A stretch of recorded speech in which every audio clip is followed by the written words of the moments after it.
অসহায় মানুষের চোখের জল সূর্যের মতো হব উজ্জ্বল, আকাশের মতো হব নির্মল, মুছে দেব বুকে টেনে নিয়ে। অসহায় মানুষের চোখের জল সূর্যের মতো হব উজ্জ্বল। নই আমরা কেউ হিন্দু মুসলমান, না কেউ বৌদ্ধ না খ্রিস্টান। নই আমরা কেউ হিন্দু মুসলমান, না কেউ বৌদ্ধ না খ্রিস্টান।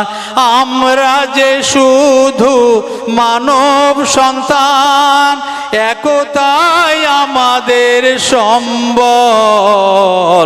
সূর্যের মতো হব উজ্জ্বল, আকাশের মতো হব নির্মল, মুছে দেব বুকে টেনে নিয়ে।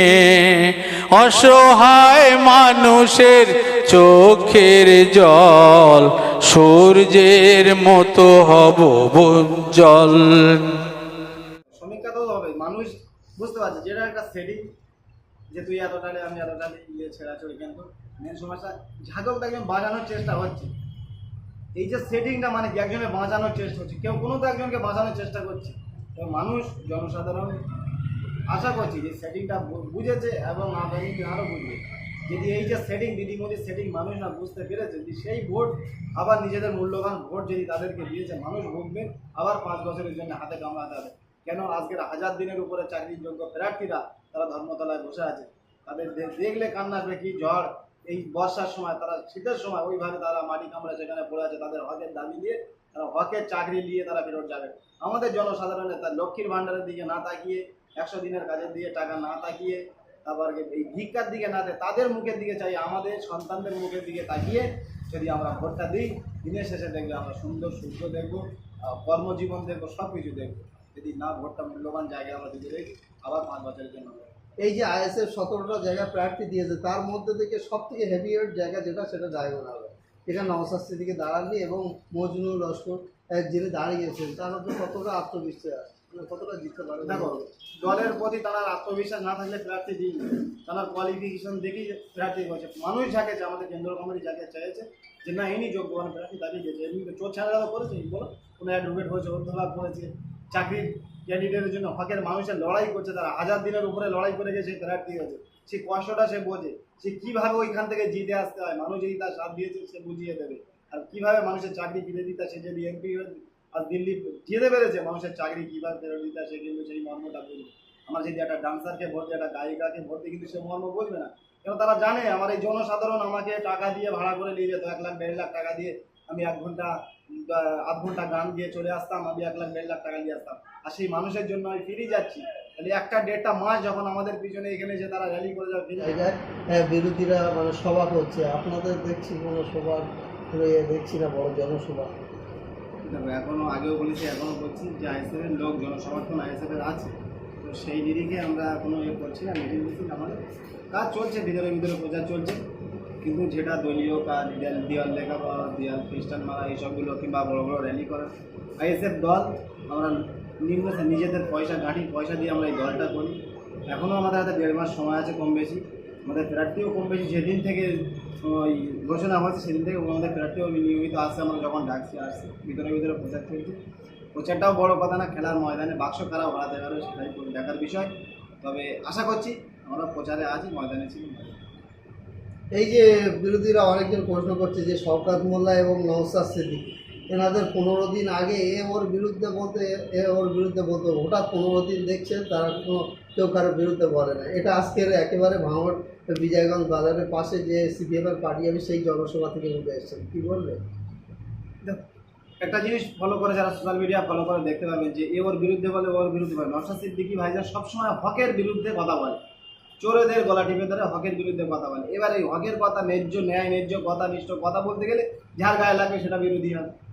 তো এখন উনি কেন বলছেন এটা উনিও এখন স্বাভাবিক দেখতে পাচ্ছ যে রোজা ছিল, আমাদের ঈদ ছিল, সেই জন্য উনিও আমাদের প্রোগ্রাম কিছু বন্ধ ছিল। আজ থেকে কাল থেকে আবার প্রোগ্রাম শুরু হয়েছে মালদা মুর্শিদাবাদ। দেখবে হকের কথা বলার জন্য, চাকরি চুরির কথা, চাল চুরি করা, বা এই যে মানুষ বেকার যুবকদের কথা বলার জন্য যদি তাই শওকত মোল্লার গায়ে লাগেও কিছু করার নেই, এবং মমতা ব্যানার্জির গায়ে লাগলেও কিছু করে। কেন চোরের কথা বললে মোটামুটি চোরের রানীর গায়ে লাগবে, তার চেলা চামান্ডার যায় তাদের গায়ে লাগবে, কিন্তু তাই বলে কি মানুষ হকের কথা বলা ছেড়ে দেবে?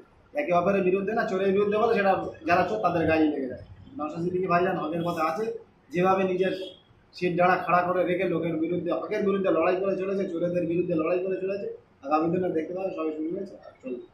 এই যে 17টা আপনাদের আইএসএফ প্রার্থীর তরফ থেকে যে প্রার্থী দেওয়া হয়েছে, সম্ভাব্য কটা জিততে পারে বলে আপনি একজন পার্টির সদস্য হিসেবে কী বলবেন? হার জিত দিনের শেষে যখন গণনার পর কেন্দ্র, কেন আমি বলবো যে 17টা প্রার্থী দিয়েছি, 17টাই জিতব।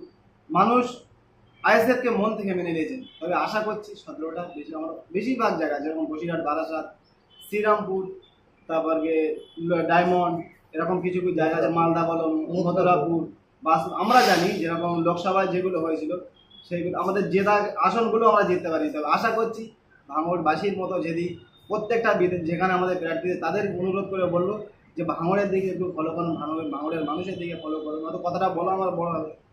এরকম আমাদের মতো যদি লেগে থাকতে পারেন আপনারা, প্রত্যেকটা আমাদের কর্মী ভোটারদেরকে বলবো যে ভাঙড়ের মতো যদি একদম সঠিকভাবে পড়ে থাকো, বুথ আঁকড়ে, আমার ইভিএম আঁকড়ে, আমার গণনা কেন্দ্র আঁকড়ে যদি পড়ে থাকে, যেরকম আমরা 4 দিন প্রত্যেকটা ভাঙড়ের নেতৃত্ব আমরা কাঁটাল কেন্দ্র ঘিরে বলেছিলাম, আমরা খেয়েছি ওইখানে, ঘুমিয়েছি ওইখানে, ঘুম তো ছিল না, সব কিছু ওইখানে, প্রত্যেকটা বিধান নেই। প্রার্থীদের উদ্দেশ্যে বলবো আপনারা ওইভাবে যদি ধরে রাখতে পেরেছেন, ফলাফল কিন্তু অন্য জায়গায় গিয়ে দাঁড়াবে। কেন এর আগে দিদি মোদি সেটিং হয়ে গেছে ওই 26টা, 17টা, কিন্তু সেই জিনিসটা ফলো রেখে আমাদের যদি প্রার্থীরা নিজের জাহানকে বাজি রেখে, প্রত্যেকটা কর্মী যদি নিজের জাহানকে বাজি রেখে দাঁড়িয়ে থাকতে পেরে, ফলাফল অন্য জায়গায় দাঁড়াবে। আশা করছি যদি আপনারা চোর না হবেন, দুর্নীতিগ্রস্ত না হবেন, ফেয়ার ইলেকশন করুন, মানুষ যার দিকে ভোট দেবে মেনে নিতে আমরা বাধ্য হবো, জনসাধারণও মেনে নিতে পারবে, তখন আমাদেরই তো মুক্তি হয়ে যাবে যে আমরা তারা প্রার্থী জিতব। কিন্তু দিনের শেষে দেখে ফেয়ার ইলেকশন করে মাইকে বড় বড় বক্তব্য দেবে, চুরি চামারি করে, বড় বড় মারধর করে, লুট করে, কোনোদিন বড় বড় মাইকে বক্তব্য দিতে আসবে না। ফেয়ার ইলেকশন করবে, আমরাও মাথা পেতে মেনে না, আমাদের মানুষ চাচ্ছে ফেয়ার ইলেকশন করা পারবে। এই যে বড় বড় নিউজ চ্যানেল এবং বিভিন্ন খবর পত্রিকার মাধ্যমে একটা তারা জনরোষ মানে দেখানোর চেষ্টা করছে যে বামফ্রন্ট, আইএসএফ এরা 0 এবং তৃণমূল আর বিজেপি এদেরকে 20 এবং 22 এরকম মানে আসন তাদেরকে দিচ্ছে। কি বলবেন এই সমীক্ষা নিয়ে? সমীক্ষা দেখো, সমীক্ষা তো হবে, মানুষ বুঝতে পারছে যেটা একটা সেটিং, যে তুই এতটালে আমি এতটালে ছেড়াছড়ি, কিন্তু মেন সমস্যা ঝাঁকক দেখবেন বাঁচানোর চেষ্টা হচ্ছে। এই যে সেটিংটা মানে কি একজনের বাঁচানোর চেষ্টা হচ্ছে, কেউ কোনো তো একজনকে বাঁচানোর চেষ্টা করছে। তো মানুষ, জনসাধারণ আশা করছি যে সেটিংটা বুঝেছে এবং আগামী আরও বুঝবে।